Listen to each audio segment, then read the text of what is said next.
And we're live.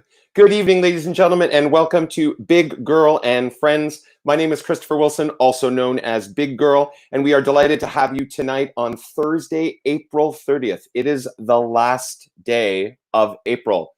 How did that happen? I know, because everything ground to a COVID halt on Friday, March 13th. And yeah, we are into our 7th week of social distance behavior and self-isolation. But I have to say, personally, I've been very pleased that I've had this show because it helps me keep track of the days of the week.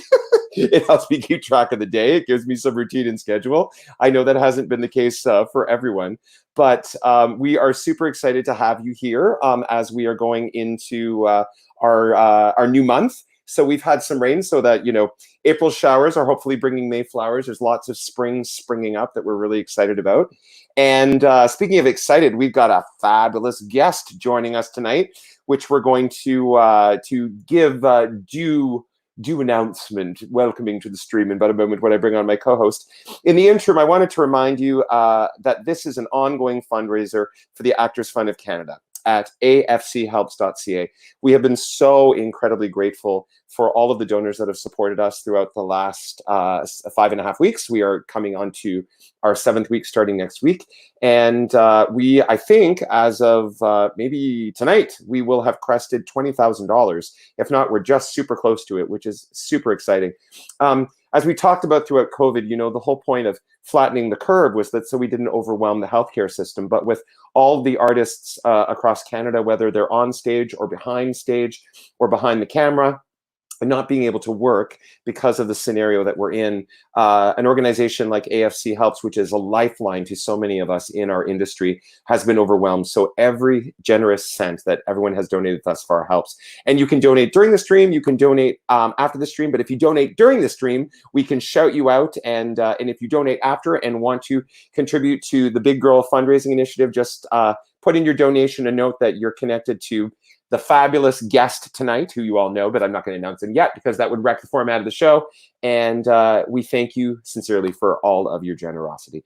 I'm excited to welcome to the stream one of my extra special co-hosts. My regular co-host sometimes takes a break. So I'm welcoming a fabulous gentleman that's been supporting me the last couple weeks on and off. He is a very fun fella. And he happens to be the mayor of Gander, and Toronto's come from away. Please welcome to the stream this evening, the handsome, the delightful, the talented Mr. George Maswell. Oh, hi. Well, hello, George. I finally clued in and got earphones on the go so that I wouldn't have to keep leaving the room and coming back. You look sure absolutely no one is surprised that I'm your co-host now. You look particularly coiffed tonight. Well, just by happenstance. I think maybe it's the loud pattern of the shirt that I've chosen. It's great with the pink kerchief, as we've discussed, perfectly matches the decor of Big Girl and Friends studio. This is looking fabulous, but your hair is looking particularly shorn. Do you have someone in your household, or be it your personal skill set, that's keeping that? Are you doing it all by yourself? I'm doing it myself. Wow, this is great. It's too bad we can't get closer because we could farm you out you're really good at it. Well, there's not a whole lot to work with or screw up. The back's a bit scary, but the back is just kind of I only have hair on the top, really. So it's just straight up the back. That's it. Well, I have been voluntold by my dear partner Gavin to give him. Apparently tomorrow's supposed to be sunny, and he says he's getting out the extension cords. We're heading out on the back deck, and he wants me to give him a COVID haircut. And I said, Gavin, be warned, I have never in my life cut anyone's hair. He said, well, I could always put on a hat. And I was like, good thinking. Just give him a sweet fade. A sweet fade, that's right. We do have the clippers. I'm give him a nice fade. Not touching the top. So how was your day, kind sir? It was a bit rainy this morning, but as I said, April showers, May flowers, and then it got sunny. How was your day? Yeah, I'll be honest with you. I had a lot to do today, and I had a day. I woke up with the blues today, and that hasn't really happened to me yet, to this degree, but I just had to honor it. So I went out for a drive. I normally would go for a bike ride, but I didn't feel like getting wet. Yeah, for sure. So I went for a drive. I went out and sat at the top of the hill of the water treatment plant and just looked at as much of the water as I could see because it was pretty foggy. But that sort of helped a bit. It's a weird weekend for me because it's the year since my mom passed this weekend. Oh, is it okay? So that's sort of getting to me. But of course. no, I'm fine. I mean, it's a moment that will pass. And well, as we've discussed, I mean, the ups and downs are in the natural flow. I mean, in the spirit of my transparency, when Mirvish Productions made their formal announcement that they were putting off the sort of beginning of their formal season until January of 2021, and of course, Stratford officially canceled the rest of their season, I, like all of our colleagues, sort of had that moment to go, that probably means that I may not be able to do the programming that I'm hoping to do in October with Toronto Musical Concerts. So as I was just sort of sitting in that reality that, as we all know, honoring health and well-being is the priority throughout this. I mean, of course, we want to honor our livelihoods and our passions, but we can't do that if people are not healthy around us and safe. Yeah, and I wouldn't write that off yet because no, it's true. And it's I've true. had a million.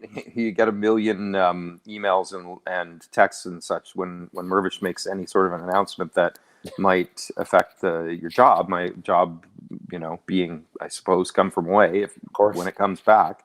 But they were very clear with us that this announcement is about the subscription season, the subscription season coming up.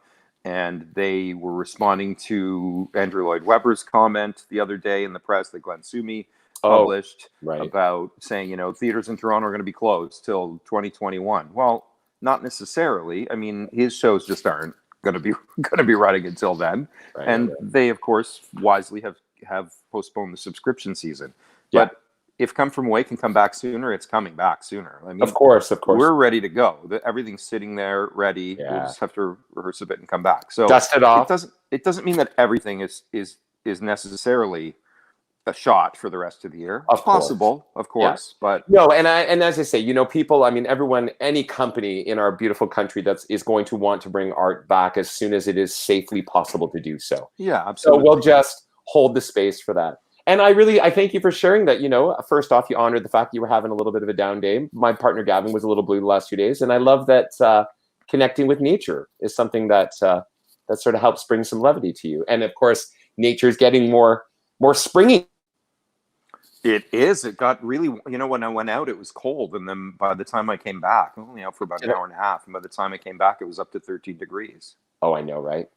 It's gorgeous. It's practically balmy. And I still, again, then I went into another nosedive because every spring, the bane of my existence, I've never in my life been able to find the perfect spring jacket. And the search continues. And of course, now you're a little bit more compromised in that journey. You have to just order online, right?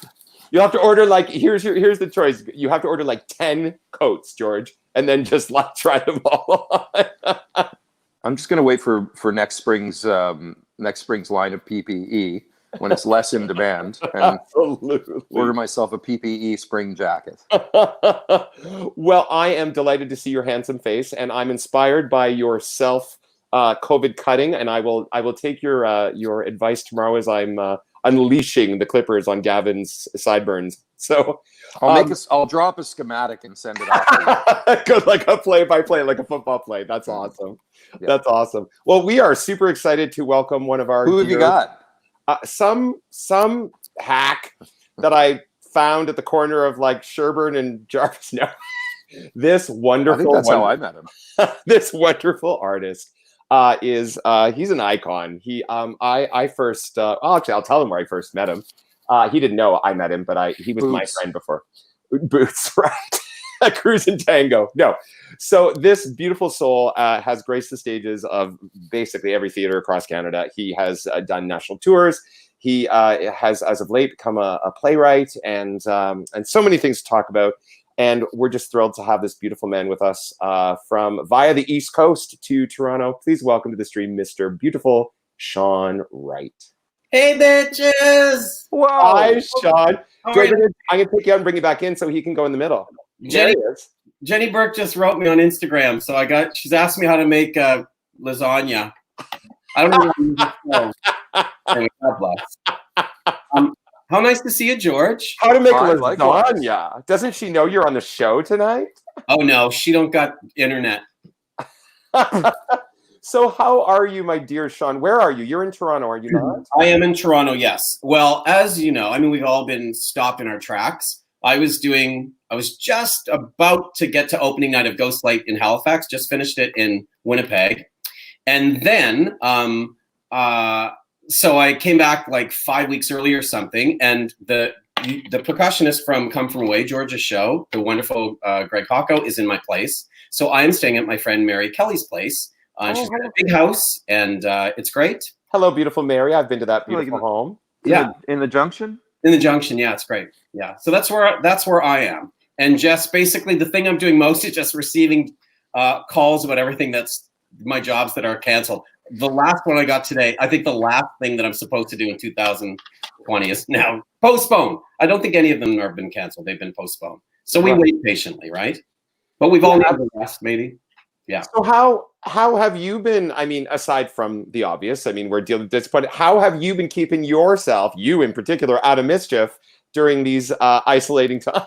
Hanging by a thread emotionally like the rest of my 76 years. I don't know. Like, you know what?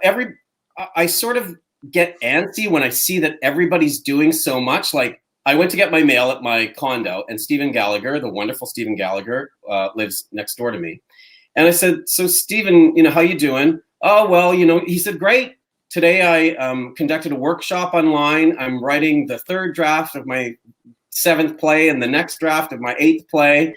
And, you know, he had like cooking utensils underneath him. And literally I was hiding a DVD I had of The Sisterhood of the Traveling Pants 3. That's what I was doing for the weekend. And I also had, I didn't know that my doctor was still they still send emails saying, you know, you have an upcoming appointment or whatever. But I guess the given is that appointments aren't happening. And I had like a urine sample that I couldn't bring to him. So I was bringing that home, and the Traveling Sisterhood Pants 3. And that was like my biggest day in 5 weeks. But I mean, you have to understand, I mean, you are a very busy actor, and, you know, you were, as you said, tonight would have been an opening night for Ghostlight, right? So, I mean, you know, someone like Steve Gallagher, who, of course, in his own right has been a wonderful performer, has been focused much more on writing and he's focused on everything. He's so he has so much on the go, and he gets it all done, but he's continuing to be just as productive. Anyway, so I applauded it. But I will say, I don't know if you guys find this, but like, I start to feel guilty when I'm not creating, I guess. But then I thought, you know what? I've worked every summer, every Christmas, every friggin' weekend, missed all the weddings, the funerals, my own bar mitzvah, like for 87 and a third years. So, you know, I'm allowed to watch this Traveling Sister. Don't tell me what happens in the 3rd one. I've seen 1 and 2. But anyway. So this was the question. Can you watch Sisterhood of TP3 without having seen 1 and 2? Is it sequential? No, you cannot. No. Okay. Yeah. So don't. Yeah. It's sort of like The Godfather, but with jeggings. Hi, Mateo. I think really you shouldn't watch any of them. Is what it comes down to. Okay. Don't bother with any of them. So I'm coping. I mean, you know, I'm still doing. I don't know. I'm busy with all the Zoom stuff, and I'm doing like. What's great is we did.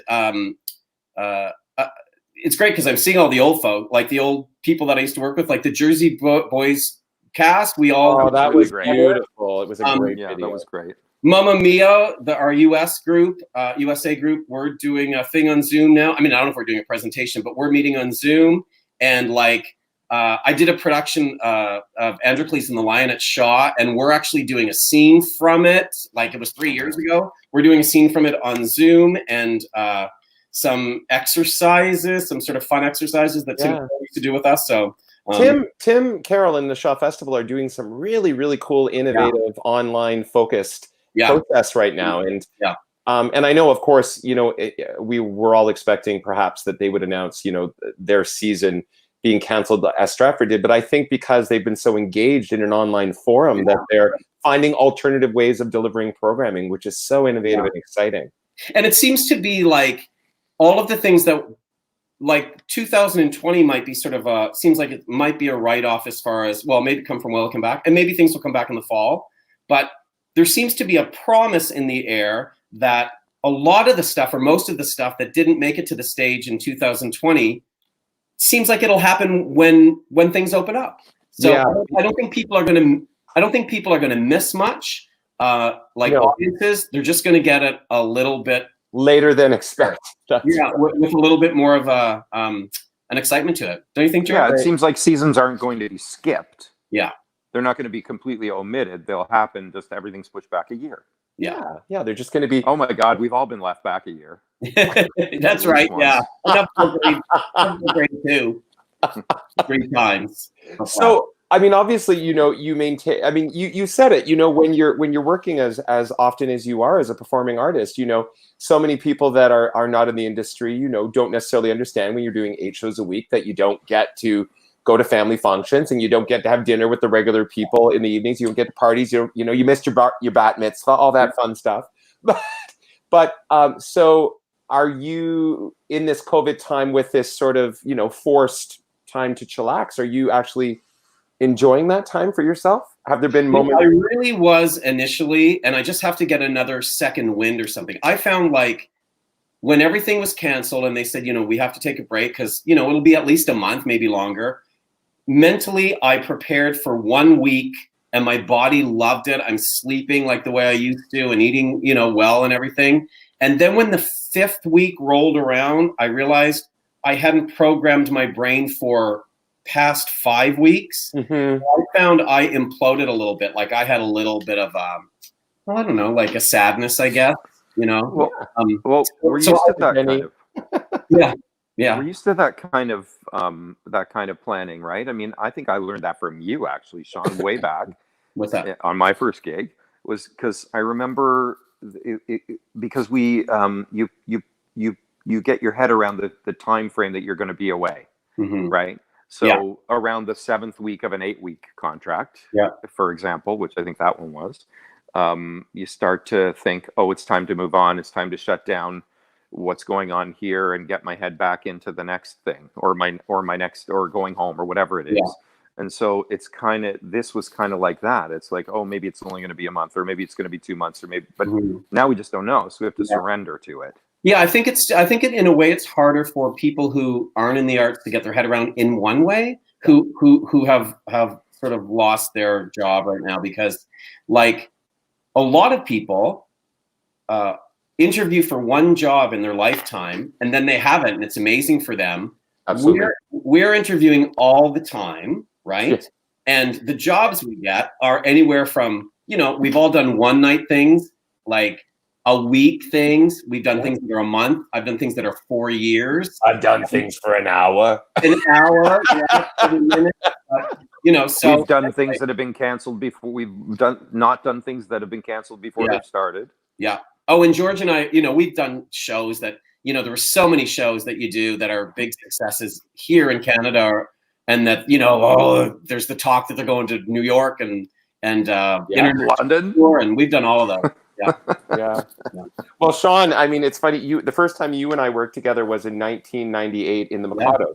The Mikado, yeah.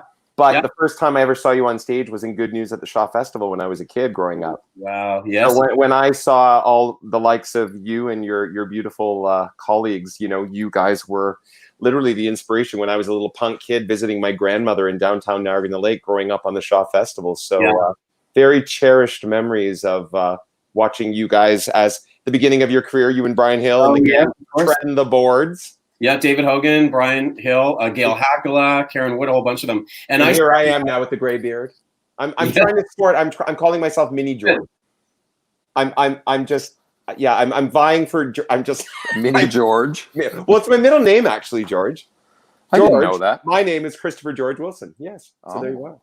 Yes. Sorry, I interrupted you, Sean. Go ahead. No. Oh no, Niagara-on-the-Lake was amazing, and I had started off with 3 lines, and then the lead, Paul Gatchell, got a party fan of the opera. So then I ended up with the big part. So that was a big stepping stone. Yeah. Wow. Was that in that production of Good News? Yeah, it was. Yeah. Well, that's amazing. It was very kind to me. Yeah. And then we did me and my girl probably before. Oh, lies. We did Me and My Girl First. Forgive me. Right, yeah. I erased that part of my 20s. No, yes. 1996. Yeah. I was just about to move to Scotland to do my master's in opera. Yeah. Yeah, and you and lovely Lisa Way at Huron Country Playhouse prior to Drayton's assuming the theater. Yeah, absolutely. Yeah, that was a whirlwind for me because it was a very short rehearsal period. Oh, it was a big role and it put together in a very short period. Oh, you were delighted. But I loved it. It was great. Oh yeah. Directed by? It was directed by the lovely late Brian Mackay. Brian Mackay. Yeah, we love you, Brian. Choreographed by Glenn Kotick and musically directed by probably John Carr. Yeah. But I'd like to also say, and I'm sure maybe George feels this way too, although I'm a little bit older than George. The two people that I have were my like icons were Victor Young and Brian Mackay, who have both just passed away like very recently. And for me, those guys were, they were just amazing musical comedy actors, but also really good dramatic actors in plays. Both of them directed. Both of them were really good on film. And maintained a good life balance with their work and everything. And there was no one other than those two, as far as males, that I looked up to as much as them. So I definitely am standing on their shoulders because I've used a lot of their advice and their, one of my first jobs in Toronto was right after I did that Shaw gig, because then I had some confidence with playing a good part. Victor played Sweeney Todd and I played Anthony in Calgary. And it was just like a masterclass being with him every day. And he was so kind. And, you make such stupid mistakes and, you want to be like, all is sort of TV acting. And, so he was real good at helping me out without shame. Oh, isn't that beautiful? Amazing. And then of course, George played Sweeney later on. Well, Victor's always super sweet and always very generous with his guidance. Yeah, just the sweet, gentle man. Yeah, and Brian. I am incredibly embarrassed to say out loud, and I only learned this from the Sondheim broadcast. I did not realize that our dear Victor Garber had originated the role of Anthony. So, I mean, of course, I thought I knew everything about Victor Garber because I was stalking him on the set of The Music Man when I did the film with him years ago. But no, when he had that little brief that I missed the plot on that one. I was like, oh my goodness, I'm 46 years old and I'm learning some very significant Canadian Broadway history. So that was a very cool thing. Yeah. Well, my dear heart, I want to bless. Our first donation comes from our dear friend, Mr. Avery Saltzman. Oh, Avery. For $100 saying, honoring my dear brother, Sean, my dear friend George, and dear Chris Wilson. Thank you. He was so marvelous on your show the other night. It was so good to see Avery. You were wonderful as always. Dear heart. So when I cajoled you into joining us on The Big Girl and Friends, and you were thinking about music you were going to share, how did you come to the playlist of what you're going to share? Who knows? I've been getting my music out of the garbage can for years. Maybe you'll sing Pink Fish. Oh no, Avery always sings Pink Fish, but I didn't sing this. But anyway, Avery taught me some Yiddish songs back in the day. Right, that's right. There was crystal meth involved, so that's not good to get time of that right now. But Mom, don't listen. Don't listen. Oh, she's so sweet, your mom. Yeah. Well, you're so elegant. I think you're not wearing pants. Oh, you know what? I made sure to wear pants. You probably can't see, but oh, and honey, in case you missed this, Sean, I just wanted to say your beautiful friends from home. Oh, Miss Dana Ellis, she's wonderful. Yeah, she said we'll miss you next week at the New Brunswick Drama Fest. Such a shame. My favorite week of the school year. I was supposed to be adjudicating that next week. Now, maybe this week. Next week with some chums. Next week, led by Suzanne, the wonderful Suzanne Doyle. But yes, Dana, she's great. When this is not that this is everything's tangential, I guess, but. And Avery says you're a Jew at heart, by the way. Oh yes, that's my mother said, and so many of my friends are Jewish. Like I wanted to be Jewish when I was young because I just loved everything about that tradition. You wanted a party. My mother, God bless her, on her deathbed. I mean, I thought she was like gone, and she was saying to one of the nurses, your nurse said, my mother said that she was bragging. She said, you know, my son Sean, and I thought she was going to say one of my credits or something. She said, he knows some of the actors in Sue Thomas FBI. So anyway, but that's not the Jewish thing. She also said, and your mother said, does he also act on the stage? And she said, yes. She said, he's played more Jews than you could shake a stick at. And I thought, I said that to Avery, and I said, can I say that on, you know, whatever? He said, it's probably, no, but it's probably going to land better than anything else you say. So maybe you now need to sing and don't even preface it. Yeah. Okay. So here, should I say something? Oh yes. It's your show, baby. Okay. So Tom Lehrer is a composer that I always have taken to. And I used to sing this at auditions back in the day. And, you know, but I'd get up and make it interesting and run around and have props and stuff. So I'm just going to sit here and sing it. Great. Well, Kevin Michael speaker. He gave me a speaker. So God bless. I was going to say you could have consulted Jenny Wise and Peter Fernandez for props. But Oh yes. Oh, I got thumbs up for the Jewish joke from Jen Weiser. So okay. We'll have a good sing, my love. I'll give you the stream. Okay, so here it is, folks. A little something. Oops, I got to plug it in. Oh shit, it's live. Here's the other cord I got to plug in. I'm not that technological. Here it is. Can't hear you. We got your boo. Go for it. Blessed. Why isn't it working? I don't know, because you're pretty. This is. Oh, maybe I didn't plug it in. This is live stream. That's what makes it so magical.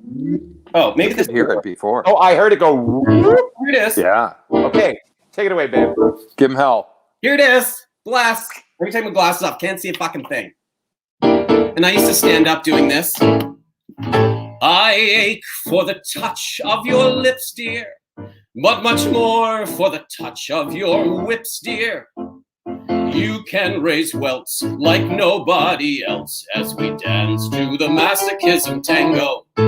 Let our love be a flame, not an ember. Say it's me that you want to dismember. Blacken my eyes, set fire to my tie as we dance to the masochism tango. At your command, beside you here I stand, my heart held in my hand. It's here that I must be.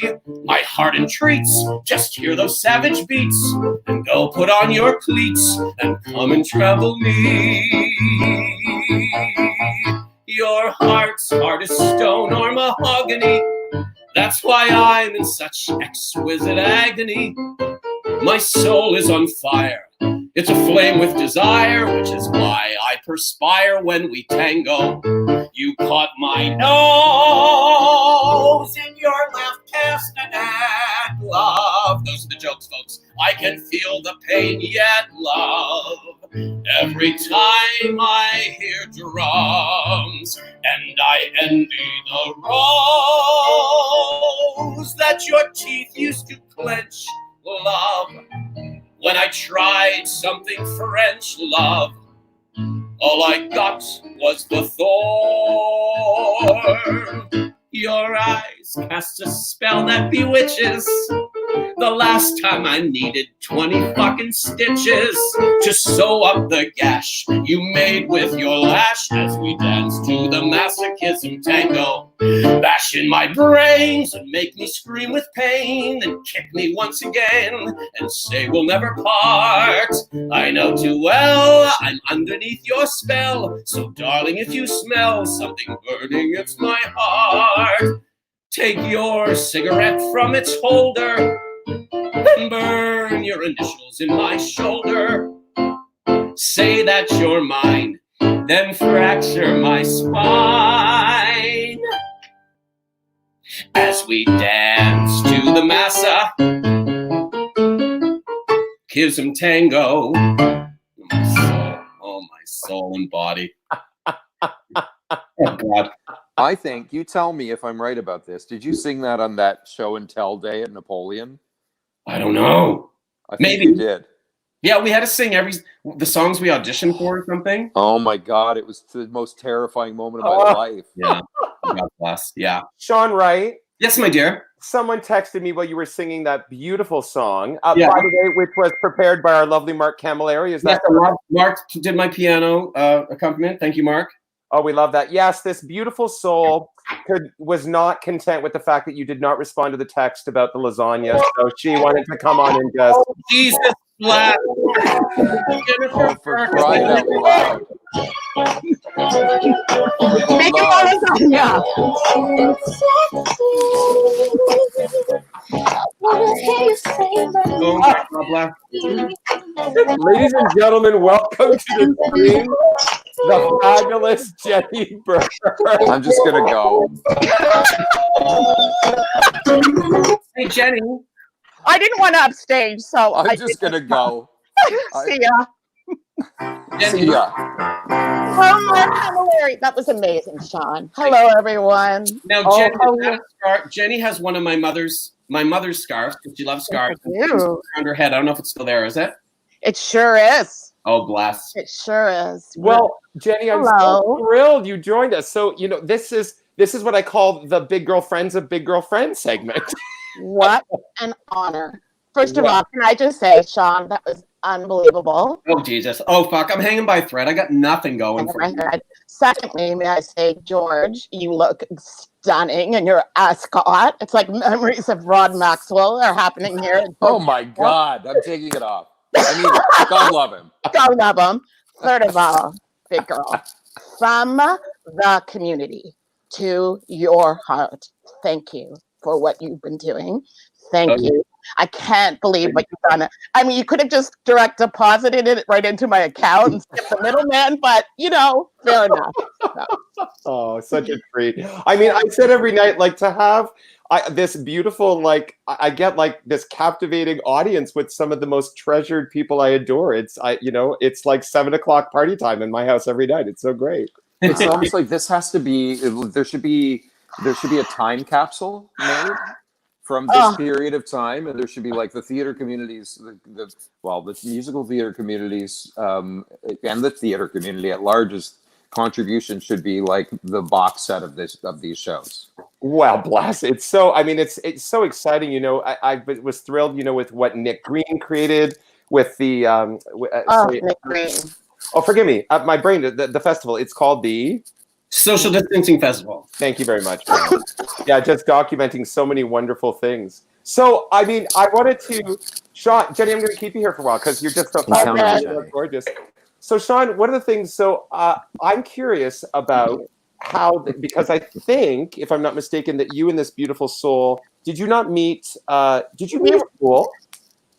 No, we were doing the mulatto. It was the sister act. The mulatto. The mulatto. The mulatto. We don't want to say that anymore. And to think of that,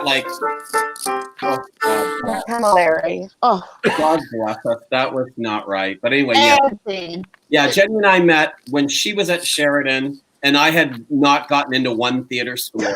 Now you're a professor there. No, I didn't get in. Look at me.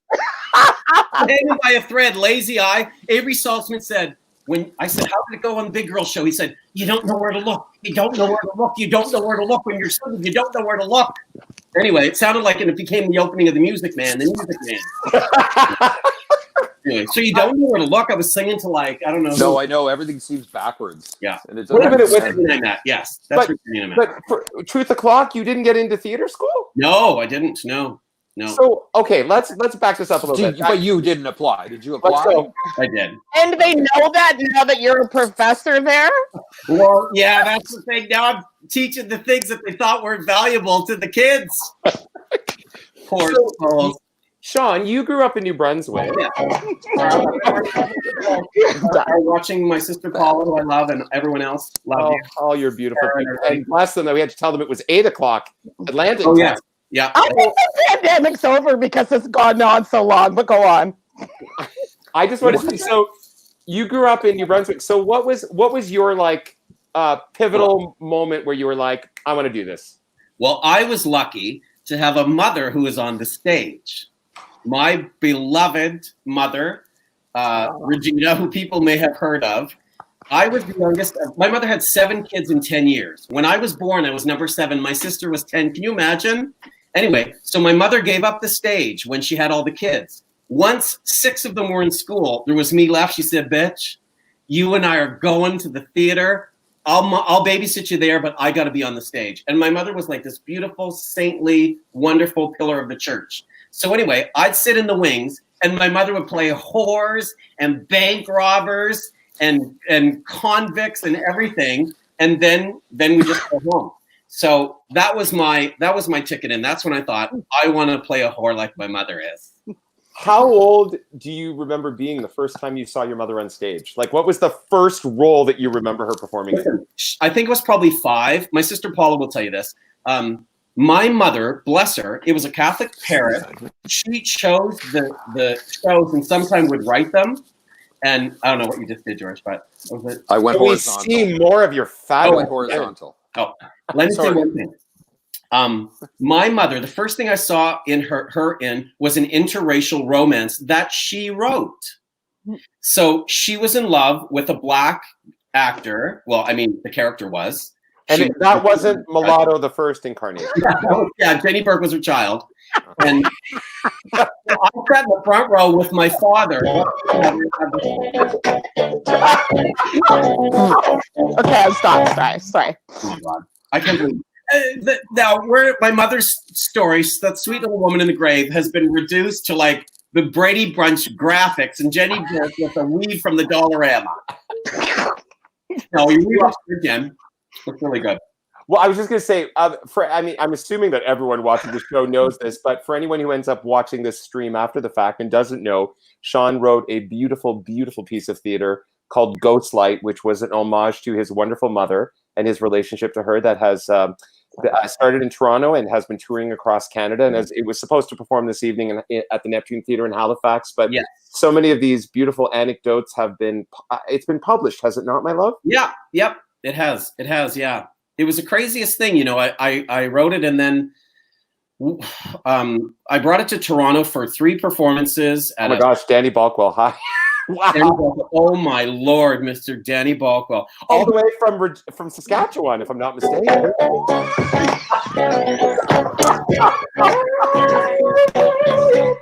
For crying out loud. Danny Balkwell and I broke us into that house in Detroit.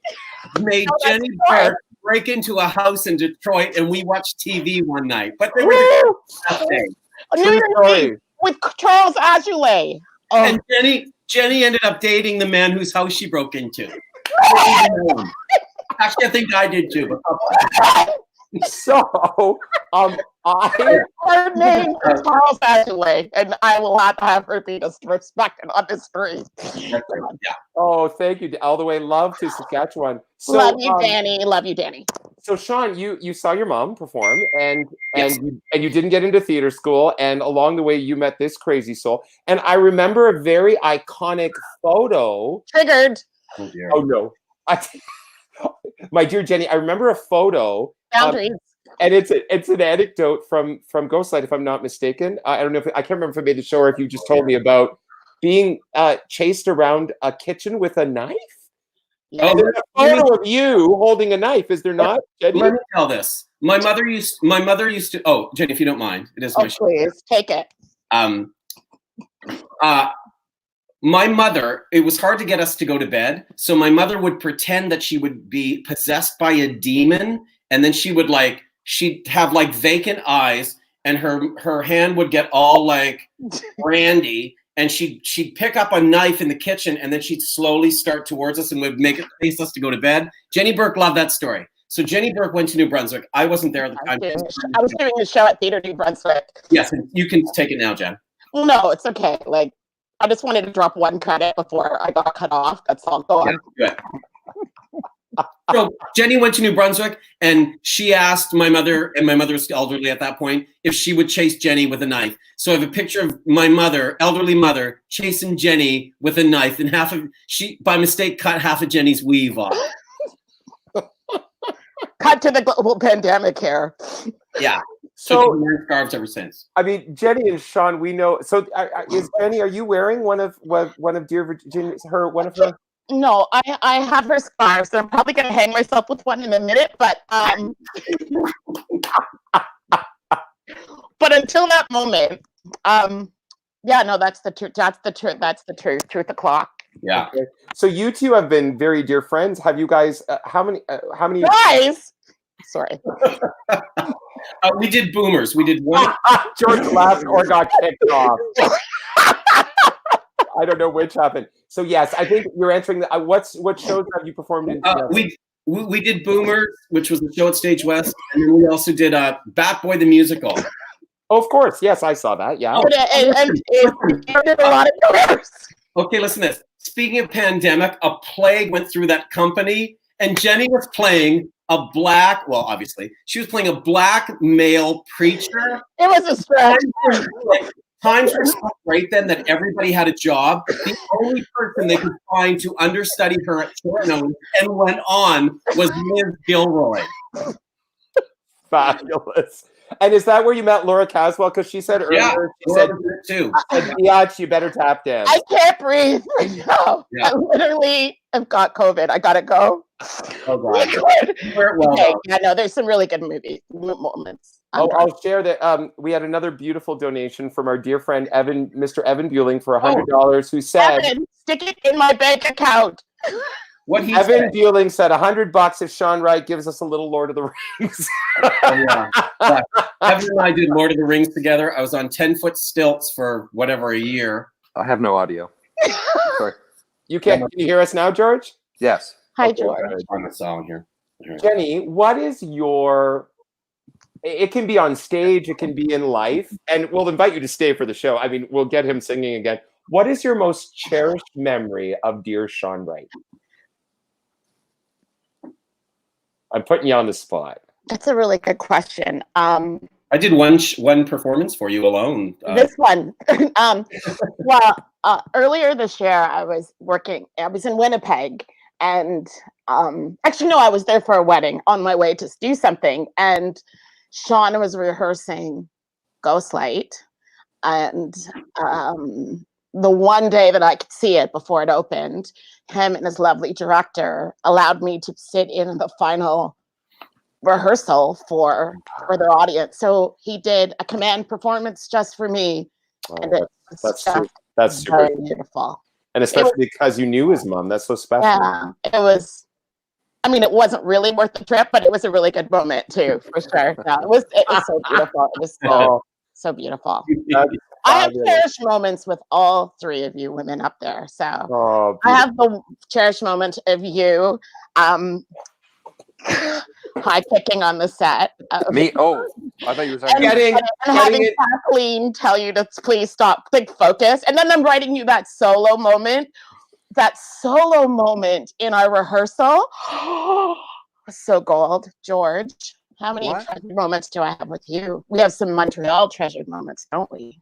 We'll always have Montreal. We really will. And we'll also have Tinkerbell, which is one of our first moments. It was one of our first moments, and I think that Shawn introduced us, actually. He did, actually. Because Shawn was one of the first people I met in the business, and we met in Sudbury. We did Guys and Dolls, yep. And then as soon as I saw that Guys and Dolls as well, because Sorry. What? My grandmother also, my Nana Wilson lived in Sudbury, and I remember my ex-husband was in that production with you. That's right, Derek. That's right, yes. Yeah. Talk about that. How many ex-husbands do you have, Rowan? Just one. Okay. All right. Oh, Jenny, we broke into Nana Wilson's house too, and I believe we dated her too.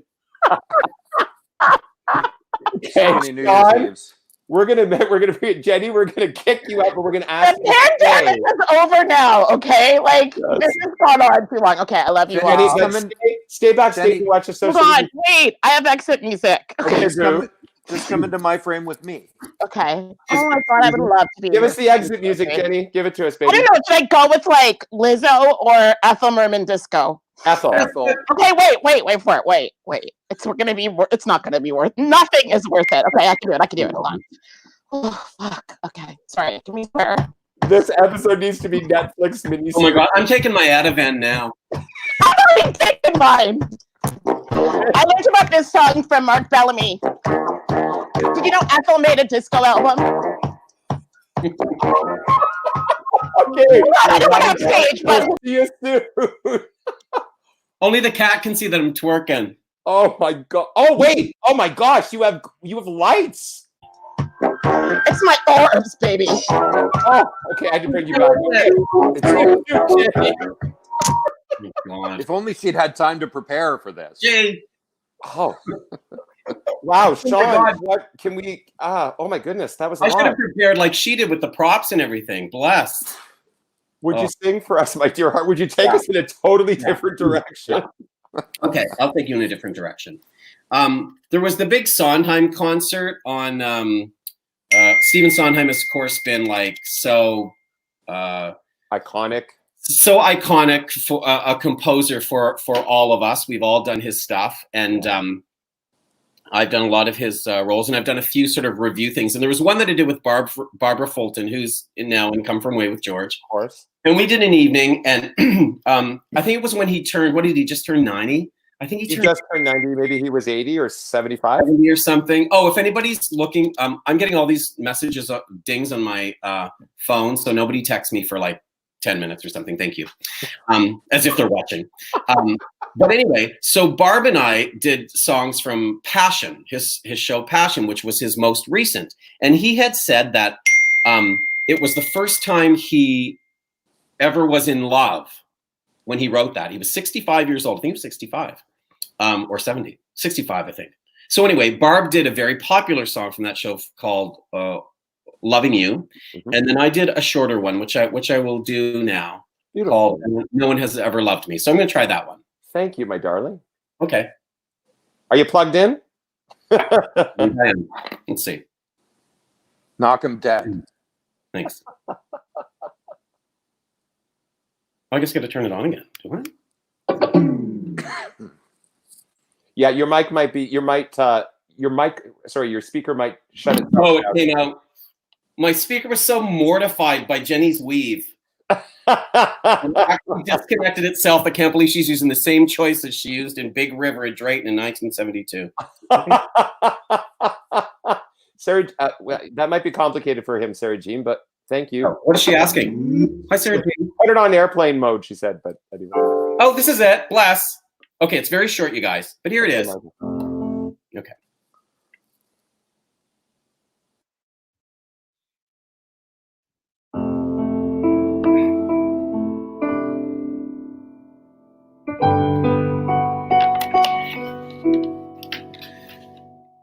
No one has ever loved me as deeply as you. No one has truly loved me like you have, Fosca. Love within reason, love without mercy, love without pride or shame. Love unconcerned with being returned. No wisdom, no judgment, no caution, no blame. No one has ever known me as clearly as you. No one has ever shown me what love could be like until now. Not pretty or safe or easy, but more than I ever knew. Love within reason, that isn't love. And I learned that from you.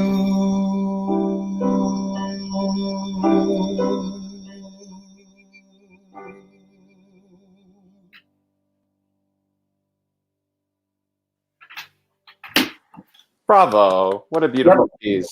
Yeah, and it's short, and I like it. You It was a know, lovely. Oh, sorry, George. Go ahead. I have told you this a million times. I think that yours is one of my favorite male voices, and I don't think I've ever really I don't think I've ever really broken it down. But I think one of the things that it is for me is that the resonance that your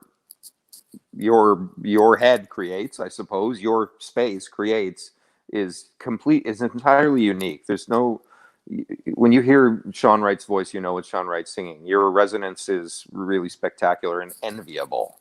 It's that gorgeous cranium of yours, my love. All the brains and all the resonance. Well, I love both of your voices too. I hadn't taken a voice lesson until I was till like 3 years ago, because I was always afraid that, well, there was not getting into theater school too, but I was always afraid that, I mean, I love to sing so much, and I was afraid that somebody was going to tell me to sing in a way that, I don't know, like wasn't going to make me as happy as it does when I normally do. So, you know, so when I took from Carol Fort, which you may have as well, 3 years ago, you know, surprise, surprise, singing teachers want you to sound like yourself, you know, but I think we all have someone we'd sort of rather sound like, at least when you're younger. But anyway, I had the same experience with the same person, and I had resisted for years. I had a couple of really key teachers early on, the one that I had when I was a kid, and then Marie Barron. Oh yeah, I took a 5-year gap when I was in school, didn't sing at all, and I was in Calgary working, and I'd forgotten how to breathe when I was singing. Marie Barron taught me how to breathe. Yeah. And then I resisted for a long, long time, and then I ran into some problems when we were about to open Little Night Music at Shaw, and I went in to see Carol, and she changed everything for me in that session, but then I kept going to her. So yeah, I know exactly what you mean. Yeah, exactly. Yeah. So it's been interesting for me, you know, as a voice teacher at Sheridan College. The same thing, you know, all my formal training is in classical singing and in operatic studies. But, you know, as I've been working with these students to provide, as you said, you know, a really solid technique for them from a postural standpoint, a breathing standpoint, but it really is about, and because my voice is a bit sort of lower and darker, when I'm working with particularly some younger students, they have a tendency to sort of mimic. And I always have to caution them from not trying to create a sound that is like mine, but really encouraging them to live in, like, discover what their authentic voice is. Yeah. And that is so unique and so special to each individual person, each student. And that there's the joy in unearthing that. Yeah. But really to take note and to take bits of your technique and to use them, you know, little bits that you think will work for your own voice. Yeah, that's right. I think. So I did that. And that's probably why, you know, I sound maybe more like myself than I even might have, because I wasn't ready to hear another opinion, because I was afraid of it, I guess. Oh, also, I wanted to say, I told people not to text just during that song because my thing was dinging, but people can still write on your show like that texting. I just meant my own individual phone just in case. And you know, FYI, Shawn, I've been loving reading stuff. Yeah. And for your information, Shawn, you can turn that dinging off. That is an option. Oh, well, maybe for you techies. All the things. Yeah, you're right. Bless.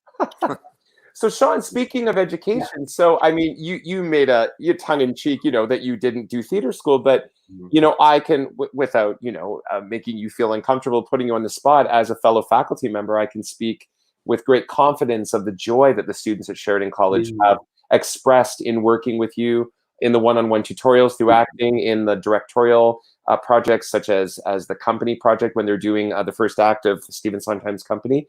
So at this stage in your career, I mean, you're I've seen you done it. You played the ingenue. You've been Anthony. You've been Sky Masterson. You've been Matthew Cuthbert. You know, you're about to embark upon the wonderful epic Harry Potter journey once Mirvish is able to bring that back to its fruition for rehearsal.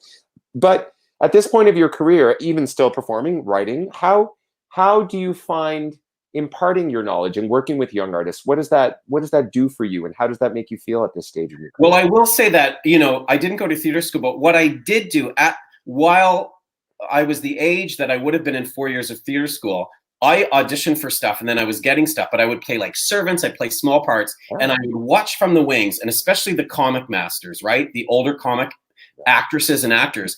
And I think, oh, how did they do that? And I would ask them, I'd say, how do you do that? Like, can you sort of, so I'd get the old cronies telling me about that stuff. Of course.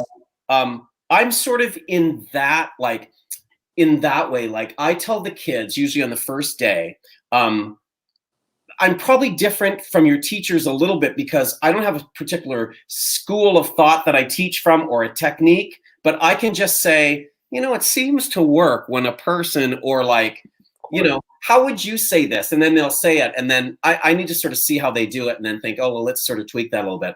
My turn of phrase isn't very perhaps sophisticated, but, you see when they spark some joy for themselves, right? But I have found it very scary to sort of stand in the classroom and, when you're the one who's supposed to be the font of whatever. Yeah. But I have found it just wonderful. When they just put their trust in you and they show you their vulnerability and stuff, and it's just a joy. It is just a joy, and it makes me relive my early career and what I have to give them now, and what all the great things that I learned from all those older actors at Stratford and Shaw and everywhere, and in New Brunswick and Neptune and Newfoundland, where I can say, oh yeah, I can tell you a little bit about this because someone once told me when he was playing Uncle Vanya that he tried this trick. See if that works for you. So, we're full of so much stories and anecdotes. A lot of them are put into the show, but what I wanted to share is that in order to create a space that is conducive for the students feeling safe, that lies in you, and that's a testament to the beautiful spirit that you possess and the energy that you create and the room that you create for the students, because you are welcoming their openness by being open. And that is where that's where the art is found. That's where the work is found. Gone are the days of totalitarianism, and scaring the crap out of people. I was so scared in rehearsals for, a few years at the beginning, right? Of course. Why wouldn't you be? Yeah. What do you mean at the beginning?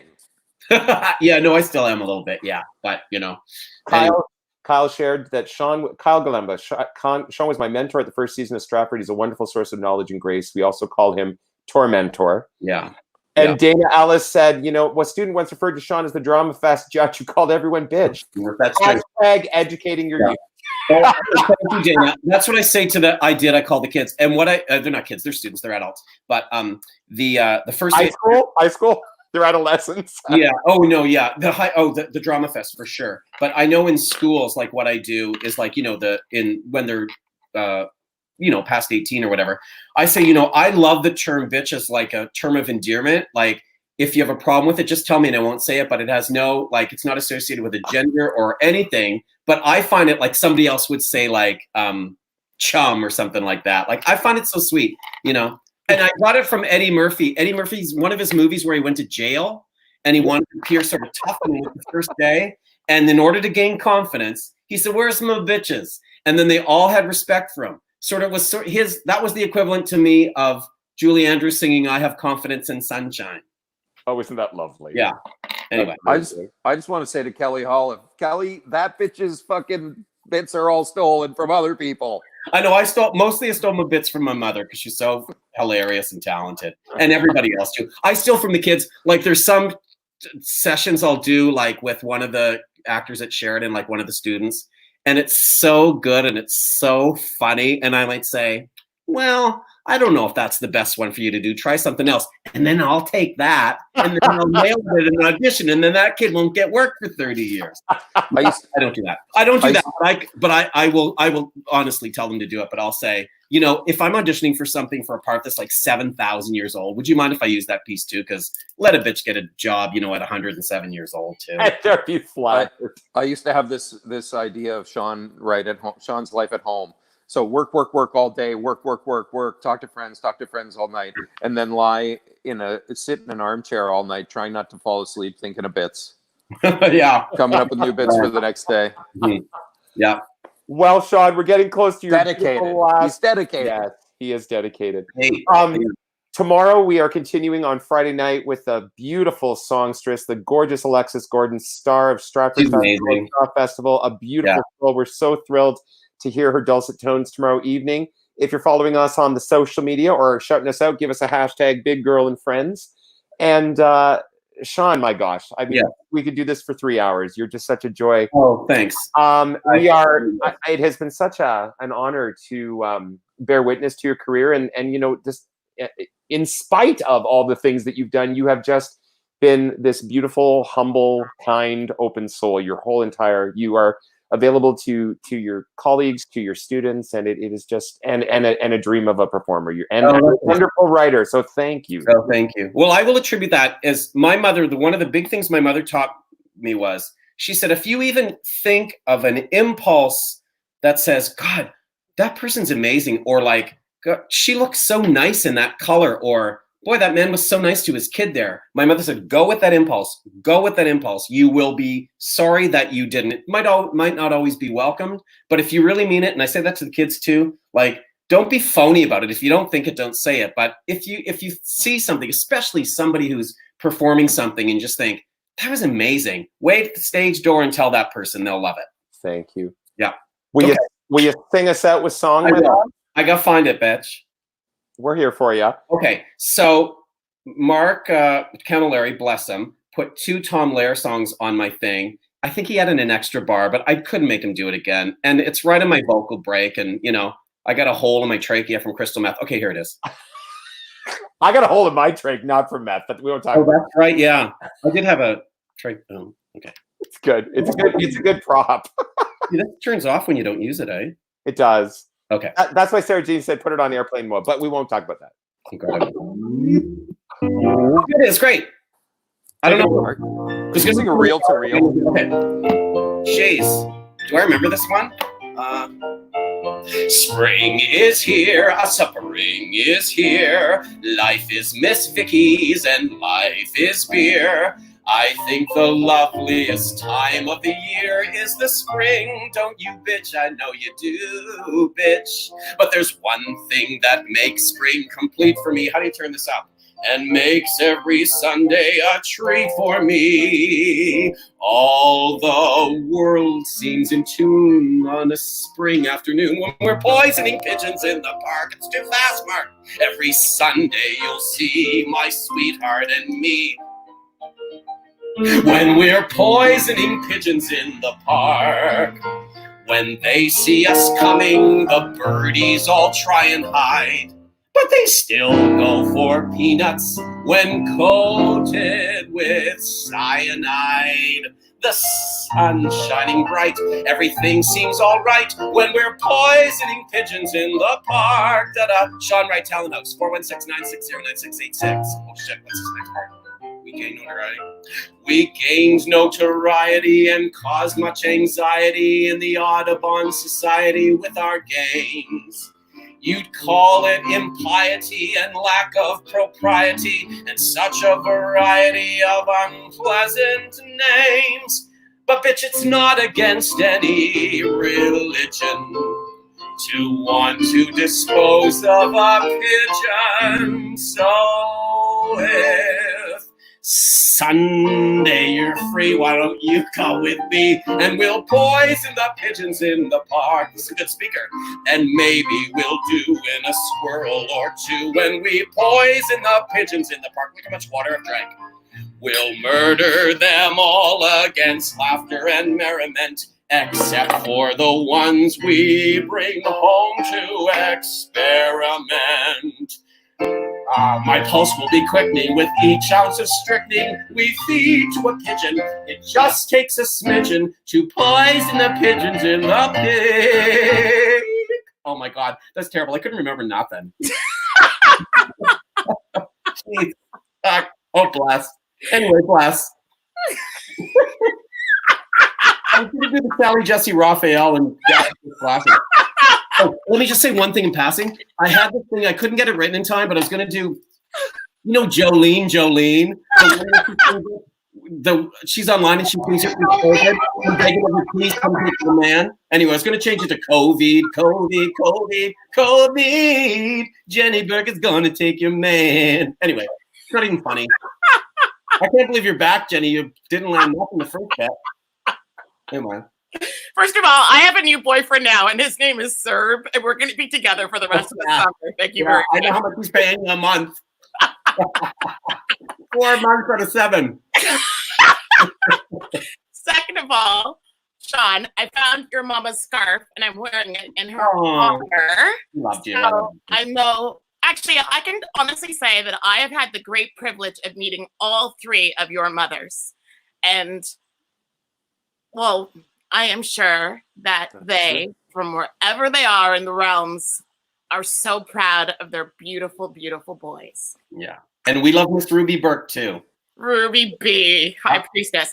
George, I have a spring coat from you, from Erica Black. So talk to me. I have so many, like, Oh my God, I have your spring that's my coat. color. That is my color. It's yours. Erica Black thought I needed that from Value Village. She was wrong. Second of all, Sean, you're such a gift and so talented. So funny. And Chris, again, thank you for what you've done. I'm going to chase all of you out with a knife. Oh, yes! And some Ethel. And when you lose, there's no time. Where did you get money? A time like none we've had in the past. Stuck in your home, how long will this last? You're feeling anxious, stress starts to grow. A different opening for a different show. Weeks ago you rehearsed and rehearsed. It's all shut down now, you could